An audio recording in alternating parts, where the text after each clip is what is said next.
Na sessão plenária desta terça-feira, os parlamentares analisaram um projeto do deputado Doutor Giulianelli que determina que os pacientes sejam sedados para a realização de biópsia para diagnóstico de câncer de próstata na rede pública de saúde. O texto aprovado segue para a sanção ou veto do governador. A tabela SUS não prevê o pagamento para os hospitais da sedação.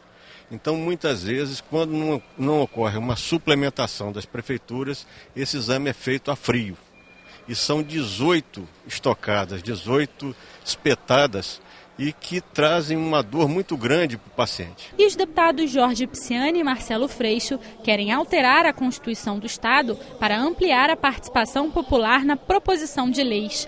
Com a aprovação da PEC, os projetos de lei de iniciativa popular podem passar a ser apresentados com assinaturas feitas digitalmente.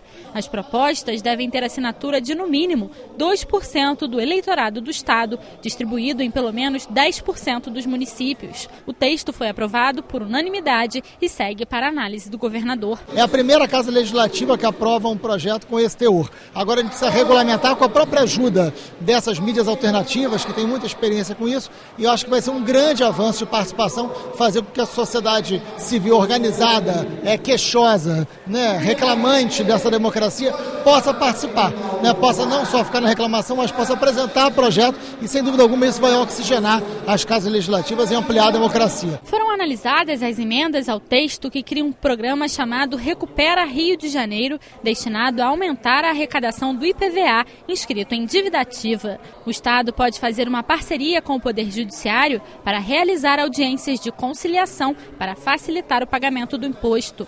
O débito pode ser pago à vista ou parcelado, com redução de juros e multa. O projeto dos deputados Luiz Paulo, Lucinha e Zaqueu Teixeira segue para a sanção do governador. A população vai ser beneficiada porque vai ter 100% de anistia, tanto de juro como correção monetária.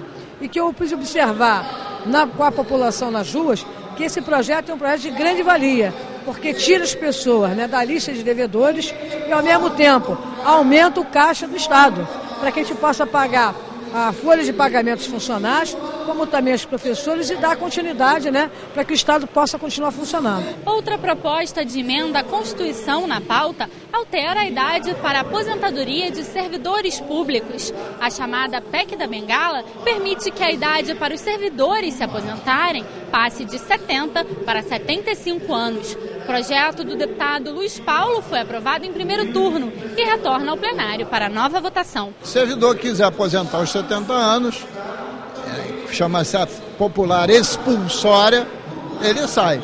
Mas se ele quiser trabalhar até os 75, ele poderá fazê-lo. Após a PEC virar realmente uma emenda constitucional, que ela foi aprovada em primeiro turno. Mas na forma de lei complementar. Quer dizer, o próprio Poder Executivo ou Legislativo editará uma lei complementar que regulamenta essa matéria.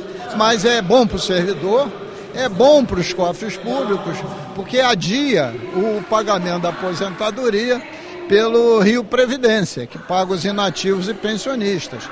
E em 2016 está previsto o Rio Previdência já gastar 17 bilhões de reais. A folha de ativos é 23 bi. Você vê como se aproxima rapidamente a folha de inativo da folha de ativo. 23 de ativo contra 17 bi de inativo. O deputado Zaqueu Teixeira quer regulamentar o sistema de identificação eletrônica para pagamento de pedágio. O objetivo é facilitar o processo, permitindo que o mesmo aparelho seja utilizado em diferentes praças de pedágio e por mais de um veículo cadastrado.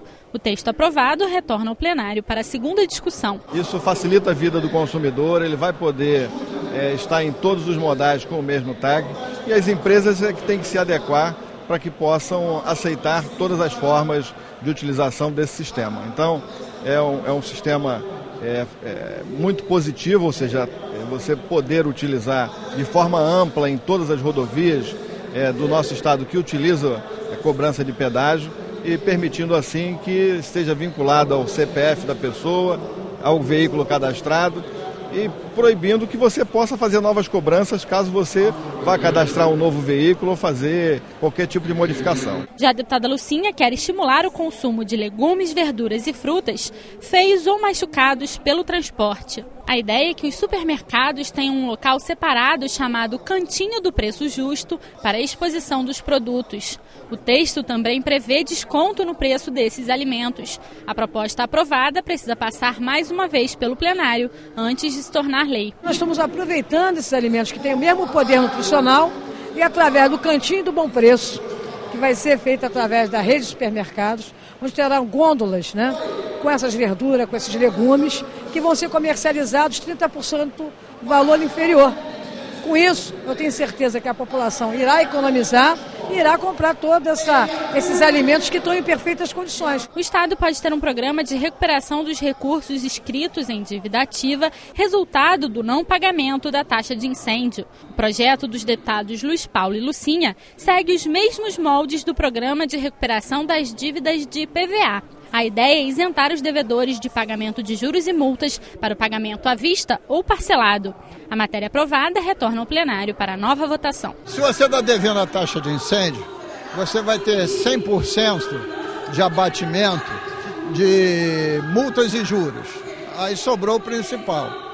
O principal você parcela em 12 vezes e paga, estando na dívida ativa ou não. Então é uma forma bastante suave de você se livrar da dívida, né, que macula seu nome no crédito, e até porque a dívida ativa depois confisca alguma coisa sua, mas também é importante porque aumenta um pouquinho a receita do Estado. No expediente final, o deputado Luiz Paulo pediu que seja votado o mais rápido possível um projeto que retira da lei que criou o bilhete único o artigo que permite que as concessionárias fiquem com os créditos sem uso nos cartões. É só botar em pauta e aprovar meu projeto de lei que tira esse artigo da lei do bilhete único. É o artigo 19, os parágrafos 1º e 2º. Retirou isso, acabou. E fazer com que as concessionárias devolvam aos usuários os 90 milhões já arrecadados. A deputada Tia Ju criticou o novo adiamento da eleição para conselheiros tutelares na cidade do Rio. Essa casa tem buscado fazer o papel de fiscalizar, de cobrar os órgãos responsáveis com relação a essa questão do cancelamento das eleições do Conselho Tutelar, mas o que a gente nota muito claro é que falta interlocução entre a comissão organizadora e a presidência do CMDCA. O deputado Tio Carlos acompanhou uma visita a Paquetá de uma CPI do Congresso Nacional que discute os maus tratos contra os animais. A gente ficou muito preocupado pelo que constatou lá. Primeiro, a dificuldade, eu digo até que não é de forma dolosa, mas os animais são tratados com ração de péssima qualidade, o local, o estábulo, né, as cocheiras estão completamente destruídas, os animais ali colocados no meio ali de muito esterco, é tudo muito preocupante. Isso foi constatado pela CPI, porém tem o lado humano também, no aspecto em que essas pessoas precisam ser realmente responsabilizadas por esses maus tratos e que a gente possa buscar acabar com esse tipo de transporte. O deputado doutor Julianelli falou sobre o rompimento das barragens em Mariana, em Minas Gerais. Dos acidentes com barragem é considerado um dos maiores do mundo. Do Brasil, com certeza, foi o maior. E o que é pior, tem uma outra barragem rachada com chance de romper. Os índices de contaminação da água do Rio Doce são coisas absurdas, parece até coisa de ficção científica. 645 mil %, 1.300.000%. Então, em relação à contaminação de ferro e alumínio. Então, é um desastre de proporções quase bíblicas. E com um agravante, ainda vai ter outra ação que vai acontecer quando essa massa tóxica chegar ao Oceano Atlântico. O deputado Conte Bittencourt disse que vai enviar um documento às comissões de educação das outras 26 assembleias legislativas, dizendo que a Alerj não concorda com um prazo de 4 meses para a discussão de um currículo base comum para todo o país, proposto pelo MEC. Vamos encaminhar esse expediente aos outros 26 presidentes, né, para que juntos possamos exercer aí uma pressão, vamos chamar dessa forma, uma pressão, para que o MEC alongue um pouco mais esse calendário de debate nas redes escolares.